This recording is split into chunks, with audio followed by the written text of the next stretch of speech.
మెదక్ జిల్లా రామాయంపేట మండల కేంద్రంలో జిల్లా కలెక్టర్ రాహుల్ రాజ్ పర్యటించారు.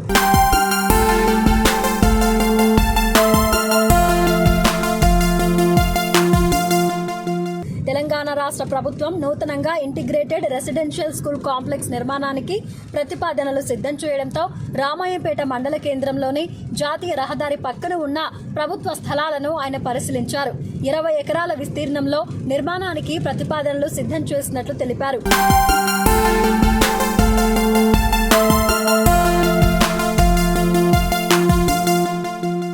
జాతీయ రహదారి పక్కన ఉండటంతో విద్యార్థులకు అనువుగా ఉంటుందని, పూర్తి స్థాయిలో సర్వే చేసిన అనంతరం ప్రభుత్వానికి నివేదిక సమర్పిస్తామని కలెక్టర్ రాహుల్ రాజ్ తెలిపారు.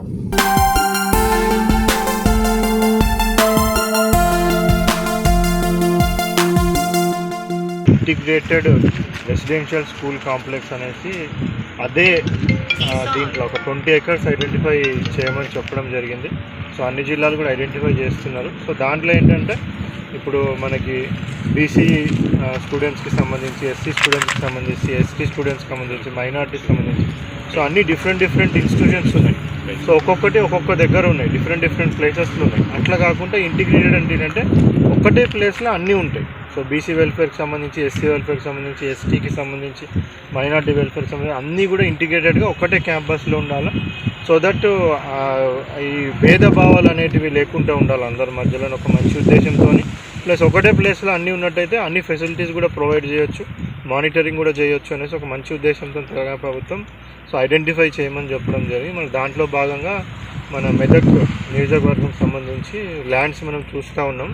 ఫైనల్ చేయలేదు, అన్నీ చూస్తూ ఉన్నాం. దీంట్లో రామాయంపేటలో సో మనకి ఇచ్చిన ఏంటంటే కొద్దిగా రోడ్ సైడ్ ఉండేటటువంటి విధంగా ఉంటే బెటర్ ఉంటుంది, కనెక్టివిటీ ఈజీగా ఉంటుంది పిల్లలకు రావడానికి పోవడానికి, వాళ్ళ తల్లిదండ్రులకు కూడా అనేసి. సో ఆల్రెడీ ఇక్కడ ఒక బిట్టు చూస్తున్నాము. సో ఆ బిట్టు కూడా బాగానే ఉంది. RNBE గారు కూడా వచ్చినారు, తహసీల్దార్ గారు ఆల్రెడీ ఐడెంటిఫై చేసి పెట్టినారు. సో కన్స్ట్రక్షన్ కూడా ఇక్కడ చేసుకోవచ్చు. పైన అంతా కూడా మంచి లెవెల్ ల్యాండే ఉంది. ఆల్రెడీ దీని పక్కనే 2 BHK కూడా ఇచ్చినారు. సో ఇది ఇంకొక 2-3 ప్రపోజల్స్ MRO గారు ఇచ్చినారు. అవన్నీ కూడా ఒకసారి క్షేత్రస్థాయిలో పరిశీలించి చూడడానికి అనేసి రావడం జరిగింది. సో దీన్ని బట్టి ప్రపోజల్స్ ఏదైతే బెస్ట్ ఉంటుందో ఆ బెస్ట్ ప్రపోజల్ని ప్రభుత్వానికి పంపించడం జరుగుతుంది. మేము ప్రతి నియోజకవర్గం ఒకటి ఐడెంటిఫై చేయమన్నారు. సో ఇప్పుడు ఫస్ట్ ఐడెంటిఫై చేసి మేము ఇచ్చినాక అప్పుడు వాళ్ళు బిల్డింగ్ ప్రపోజల్స్ ఇస్తారు.